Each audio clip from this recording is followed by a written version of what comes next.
Joe, I wanted to ask you because college football obviously is different, but we've seen so many coaching changes early on in the season, more than I think we've had in the last 10 years or so.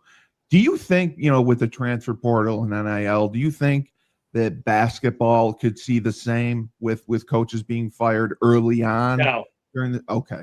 no, Okay. not at all, Steve. I It don't won't think be the same. it's a legitimate question, Yeah, but I just don't see that. I think good. football is much more reactionary Yeah. to, and plus the basketball season is so much longer. Longer. Basketball season's 30 games. Football, you got 12 one-game seasons. And if those one-game seasons start to go down the crapper, then and plus I think the other thing is I think in all these places that have made these football changes, and Shu can tell me if I'm right or wrong. A lot of times it's the boosters, it's the supporters who are saying, "I'm not wasting my money if you can't beat Aardvark U or whoever." You know, I think a lot of times Yeah. it's driven by the boosters, and especially now in the area where people are giving money for NIL.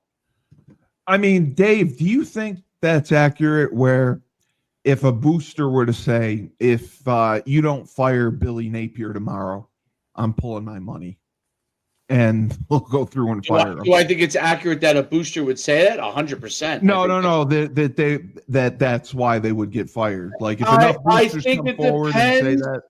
It depends on the booster. I mean, you could look at our program in football, and there was influence from our bigger boosters. So, not that we have anywhere near some of the same level of capital that other places do, but there's always going to be some level of influence. There is no university athletic program at the highest level if they have some really big boosters that is not going to have some level of influence on the president or the athletic director if he or she wants something done that they think needs to be done. Now, do they listen to them?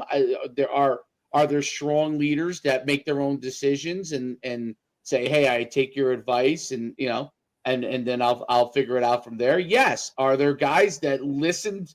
There are some guys, presidents and ADs jobs that are probably tied to some of these boosters at the highest 100%. program. So it really depends on the situation. It really definitely depends on the situation.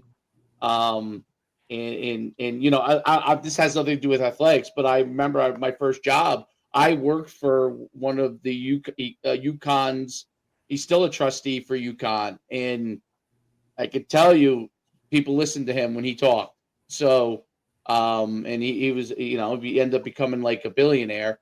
But like when he talked, people listened. You know what I mean? And it didn't mean he made sweeping changes, but he was donating a heck of a lot of money, and he was on the board of trustees. So he had a level of influence. And I can tell you that he, to this day, he's going to be friends with the president of UConn and have a conversation. So there's no doubt it goes on in athletics, and it's whatever sport or sports are the most important, and the boosters that are tied to those that'll have some level of influence as to what happens.